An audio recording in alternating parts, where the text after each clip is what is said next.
कि Indian government world longest river cruise launch करने जा रही है, जो कि 4000 किलोमीटर कवर करेगी और बांग्लादेश से 1100 किलोमीटर ये गुजरती हुई जाएगी।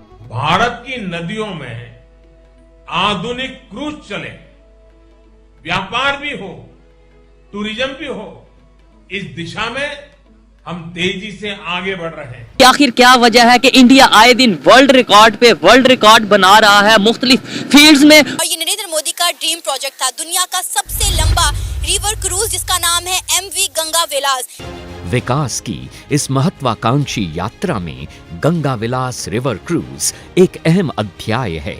विश्व का सबसे लंबा और अत्याधुनिक luxury river cruise Uttar Pradesh, Bihar, Jharkhand, पश्चिम बंगाल और असम को मित्र देश बांग्लादेश से जोड़ते हुए 51 दिनों में 3200 किलोमीटर की दूरी तय करेगा। नमस्कार दोस्तों, अब प्रधानमंत्री मोदी ने गंगा नदी में जो एक गंगा रिवर क्रूज चलेगा उसका उद्घाटन किया है और ये सेवा शुरू हो गई है। वाराणसी से लेके असम तक ये जाएगी और ये इंडिया का ही नहीं दुनिया का सबसे लंबा जो है नदी क्रूज़ है, यानी कि रिवर क्रूज़ है। अब पाकिस्तानियों को भी इसके बारे में पता चल गया है और अब देखते हैं कि वो इसको लेके क्या डिस्कशन कर रहे हैं। हम ये लोग चाहते हैं कि भाई इनके देश में भी ऐसा हो, लेकिन हमेशा की तरह ये भी पॉसिबल नहीं है। तो देखते हैं ये लोग क्या डिस्कशन कर रहे हैं। कुछ जो पाकिस्तानी है वो ही पागलपने की बातें कर रहे हैं, एक दो लोग थोड़ी सही बात भी कर रहे हैं। तो आइए पहले वीडियो देखते हैं पूरा, और फिर इस वीडियो में पूरी क्रूज़ के बारे में भी आपको जानकारी मिलेगी और पाकिस्तानी क्या सोच रहे हैं उसके बारे में भी हम वीडियो के आखिरी में डिस्कस करेंगे। आइए शुरू करते हैं। वैसे हम हर बात पे इंडिया को ले आते हैं, मतलब हम इंडिया से यहाँ पे आगे हैं, हमारे में जज्बा बहुत ज़्यादा है। जहाँ पे हम बात आती है मतलब ग्रो करने की, जहाँ पे बात आती है अचीवमेंट्स की, उधर हम कह देते हैं नहीं नहीं उसकी बात ही ज़्यादा है इसलिए हम वहाँ की बात ही नहीं करेंगे। ये नाइंसाफ़ी नहीं है और अपने आप को धोखा देने वाली बात नहीं है। इंडिया जो है दिन ब दिन तरक्की करता जा रहा है, हमें रोज वर्ल्ड रिकॉर्ड पे वर्ल्ड रिकॉर्ड, अब ये भी वर्ल्ड रिकॉर्ड है। सबसे जो बड़ी है क्रूज उन्होंने ये बना दिया। जो उनके टूरिज्म जो है उनकी पॉलिसीज हैं उनको देखें और अपनी टूरिज्म पॉलिसीज को देखें। वहाँ पर टूरिज्म का जो रेशियो है बढ़ती जा रही है, हमारे यहाँ पे कम हो रही है। और कहा जा रहा है कि दुनिया का सबसे लंबा क्रूज है जो इंडिया ने बनाया है और नरेंद्र मोदी का ये ड्रीम प्रोजेक्ट था। तो अगर हम पाकिस्तान की बात करें तो आई थिंक ये कोई 30-40 साल में भी इस तरह का प्रोजेक्ट नहीं बना सकते। आपको पता है कि ये इसमें वो तमाम फैसिलिटीज हैं जो एक 5 स्टार होटल में मौजूद होती हैं। जी जी बिल्कुल, इसमें वो सारी फैसिलिटीज इन्होंने एक शिप में प्रोवाइड की हुई हैं। मेरे पॉइंट ऑफ व्यू से पाकिस्तान में भी ये चीज़ें होनी चाहिए। पाकिस्तान में बहुत टैलेंट है, आप इधर उधर आपको नजर आएगी हर चीज़, बहुत टैलेंटेड लोग हैं, तो हम लोग भी ये कर सकते। MV गंगा विलास इंडिया का सबसे बड़ा रिवर क्रूज कैसा लगा? बहुत अच्छा है, यानी कि उन्होंने अपने आप को टूरिज्म के हिसाब से उनका बहुत अच्छा इनिशिएटिव है उनका। सही। और वो जिस तरह भी देख रहा था मैं कि 20 लाख पर पर्सन फॉर 51 डेज है। तो अगर अभी आप 51 डेज के कहीं आप टूर पे चले जाएं आप, तो इतना तो खर्चा हो जाता है। सही। क्रूज की सबसे अच्छी चीज़ क्या लगी? बहुत कम लोग हैं इसके अंदर। हाँ, मैं ख्याल में क्या 27 पैसेंजर्स की स्पेस है इसमें और 40 लोग क्रू है, लेकिन कम लोग हैं तो ज़्यादा बेहतर चीज़ है। सही। आपको पता है इसमें स्पा भी है, जिम भी है, इसमें लाइब्रेरी भी है और इसमें तमाम वो फैसिलिटीज मौजूद है जो एक 5 स्टार होटल में होती हैं। जी ऐसे ही है, बिल्कुल मैंने भी देखा, बड़ा अच्छा है। एक चीज इस काइंड ऑफ इम्प्रेसिव है, ये अच्छी चीज़ बनाई है उन्होंने। मेरा ख्याल है टाइटैनिक के बाद दूसरा अच्छा क्रूज बना है। नहीं, टाइटैनिक तो एक काइंड ऑफ बहुत ह्यूज था ना। इसका बस ये है कि इन्होंने बहुत लंबा ट्रैवलिंग इसकी बहुत ज़्यादा है, तो टाइटैनिक भी डूब गया था। अल्लाह खैर करे। कैसा लगा आपको ये क्रूज ओवरऑल? क्या कहेंगे इसका इंटीरियर और सारी चीज़ें? अगर तो देखा जाए बहुत अच्छा इनिशिएटिव है, टूरिज्म को प्रमोट करने के लिए है और टूरिज्म को प्रमोट करना चाहिए। वो आपकी एक तरह की बैकबोन होती है कंट्री की।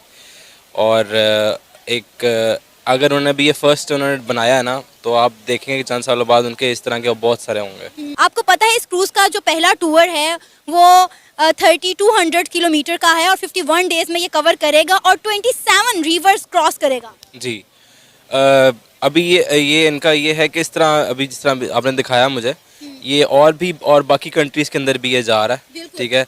और एक तो वैसे ही बड़ा एक दिलचस्प सा एक होता है ट्रैवलिंग जो और ओशन सीज में जो होती है क्रूज़, तो वैसे ही एक बहुत अट्रैक्टिव चीज़ है। देखने के बाद दिल किया कि यार इसमें एक सफ़र तो होना चाहिए। मुझे ना पानी से डर लगता है। क्या कहना चाहेंगे? इंडिया रिकॉर्ड पे रिकॉर्ड, वर्ल्ड रिकॉर्ड पे रिकॉर्ड बनाता जा रहा है मुख्तलिफ फील्ड्स में, और उसकी रीज़न क्या है? बिस्मिल्लाहिर्रहमानिर्रहीम। सबसे पहले तो आपका बहुत शुक्रिया। सर मैं थोड़ी सी ना बात को लंबी हो जाएगी, बट मैं आपको कोई मसला नहीं। देखने वाले चाहते हैं कि कोई एजुकेटेड बंदा और उससे ज्यादा से ज्यादा बात सुनी जाए और उसकी बात देखी जाए। असल में ना हमें थोड़ा सा इस चीज़ को इंडिया के साथ कंपैरिजन से हट के देखना है। ठीक है। इंडिया के साथ कंपैरिजन दो वजूहात पे इस वक्त हम नहीं कर सकते। एक तो उनकी जो पॉपुलेशन है, या कह लीजिए कि जो उनकी ह्यूमन रिसोर्स स्ट्रेंथ है वो हमसे मैनी टाइम्स ज़्यादा है। उनका जो पर कैपिटा इनकम है वो हमसे कहीं ज़्यादा है। ठीक है। उनके जो फॉरेन रिजर्व्स हैं वो हमसे मैनी टाइम्स ज़्यादा है।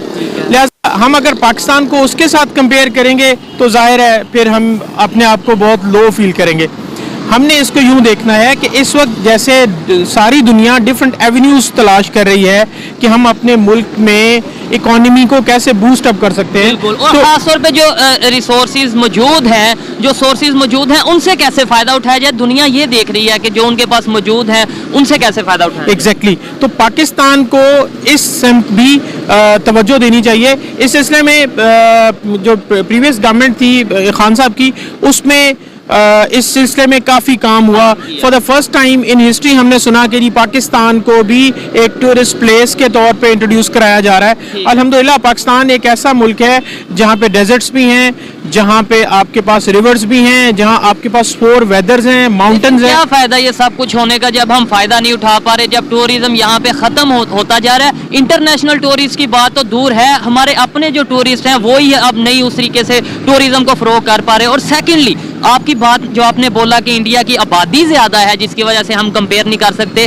सबसे पहले तो हम कंपेयर कर भी नहीं रहे, हम जस्ट ये बात कर रहे हैं कि क्या वजह है कि वो इस तरीके से काम कर रहे हैं और हम नहीं कर रहे। और सेकेंडली अगर आबादी इंडिया की ज्यादा है तो बांग्लादेश की आबादी तो ज्यादा नहीं है, वो क्यों ग्रो कर रहा है, वो क्यों उसकी मुख्तलिफ फील्ड्स में हमारे से आगे निकलता जा रहा है। इसके ऊपर आप क्या कहेंगे? नहीं, मैं इस सेंस में बात कर रहा था कि बाज़ औक़ात ऐसा होता है कि हम ना अपने से बहुत बड़े के साथ कंपैरिजन करके ना अपनी छोटी छोटी अचीवमेंट्स को भी एंजॉय नहीं करते। तो सर ये देखें, कंपैरिजन इसलिए पहले नंबर पे कंपैरिजन नहीं, लेकिन बात इसलिए की जाती है, वैसे हम हर बात पे इंडिया को ले आते हैं, मतलब हम इंडिया से यहाँ पे आगे हैं, हमारे में जज्बा बहुत ज्यादा है। जहाँ पे हम बात आती है मतलब ग्रो करने की, जहाँ पे बात आती है अचीवमेंट्स की, उधर हम कह देते हैं नहीं नहीं उसकी आबादी ज्यादा है इसलिए हम वहाँ की बात ही नहीं करेंगे। ये नाइंसाफी नहीं है और अपने आप को धोखा देने वाली बात नहीं। मैं बिल्कुल ये नहीं कह रहा, मैं आपकी बात से एग्री करता हूँ, लेकिन मैं आपको पॉइंट समझाने की कोशिश कर रहा हूँ कि हमें ना स्टार्ट ले लेना चाहिए। हमें स्टार्ट ले लेना चाहिए कि हम भी टूरिज्म को प्रमोट करें, हम भी इंडियंस की तरह, ऑस्ट्रेलियंस की तरह, बंगालियों की तरह, श्रीलंकन्स की तरह स्पोर्ट्स को प्रमोट करें।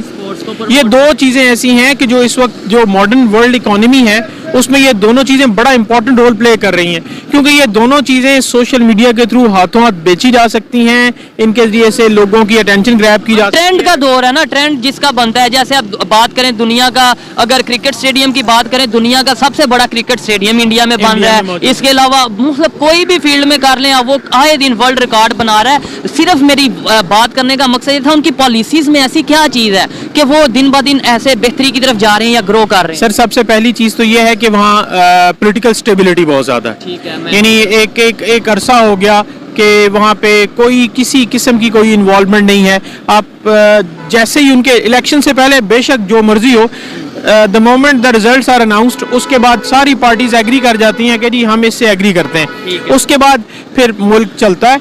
आप सबसे पहले अपने मुल्क में एक पॉलिटिकल स्टेबिलिटी लाएं और इंशाअल्लाह ताला मैं बड़ा होपफुल हूँ। इस वक्त जितनी जुल्मत और जितना अंधेरा फैल गया, इससे आगे रोशनी है इंशाअल्लाह ताला। अब अवेयरनेस आ रही है लोगों में, अब लोग बात कर रहे हैं इस तरह के टॉपिक्स के, भाई अगर हमारे नेबर कंट्री ग्रो कर रहे हैं, अगर वो फायदा उठा रहे हैं टूरिज्म से या फिर स्पोर्ट्स से या मुख्तलिफ डिपार्टमेंट में, तो हम क्यों पीछे रह रहे हैं? इंडिया को क्या फायदा होगा? ये जो वो क्रूज बनाया है उन्होंने और लॉन्च करने जा रहे हैं, इसको क्या फायदा होगा इंडिया को? और दूसरे नंबर पे बांग्लादेश को क्या फायदा होगा और इनके रिलेशन कैसे बेहतर होंगे? सबसे बड़ी बात यह है कि मुल्कों का फायदा सिर्फ और सिर्फ ना इन टर्म्स ऑफ इकोनॉमी और इंटरनेशनल स्ट्रेटजी से नापा जाता है। इंटरनेशनल इमेज की भी कोई बात होती है। इंटरनेशनल इमेज बेहतर होता है तो फिर आप टूरिज्म को प्रमोट करते हैं, टूरिज्म प्रमोट होगा तो आपकी इकोनॉमी स्ट्रांग होगी, इकोनॉमी स्ट्रांग होगी तो मुल्क में लोग खुशहाल होंगे।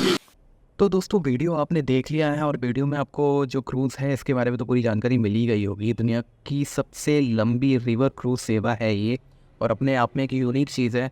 अब जैसे जब से पीएम मोदी आए हैं वो अपना एक विजन लेकर आए हैं हर सेक्टर के लिए। हर सेक्टर के लेके वो लेकर पे एक विजन होता है कि ये चीज़ होनी चाहिए और वो उस टारगेट को लेके चीज़ें करते हैं।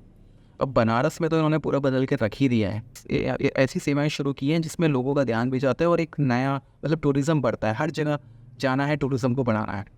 लक्षद्वीप चले गए वो, और उन्होंने वहाँ लक्षद्वीप जो कि लोग जाते नहीं थे, एक तरह से भूले हुए थे, वो लोगों की नज़रों में आ गए। अब लोगों ने वहाँ पे जाना शुरू कर दिया। द्वारिका में समुद्र के अंदर चले गए वो, ठीक है, सबको पता था कि समुद्र के नीचे द्वारिका है, लेकिन अब वहाँ पे भी एक मरीन सर्विस शुरू होने वाली है, जिसके लिए मैंने एक वीडियो बनाया था, एक शॉर्ट बनाया था, तो मैं उसका लिंक डाल दूँगा डिस्क्रिप्शन में, और वो भी अभी शुरू होने वाली है। तो टूरिज़्म को लेके तो पूरा विजन है कि भाई जहाँ जहाँ जाओ वहाँ पे टूरिज़्म बढ़ना चाहिए, क्योंकि उनके जाने से पूरा एक हाईलाइट हो जाता है पूरा एरिया। अब जैसे ये चीज़ हो गई है कि भाई यहाँ पे जो क्रूज़ है ये एक बनारस से शुरू होगा और असम तक जाएगा, तो इतनी लंबी ये एक लाइन है, और बीच जितने भी शहर हैं उन सब शहरों में होके ये जाएगा।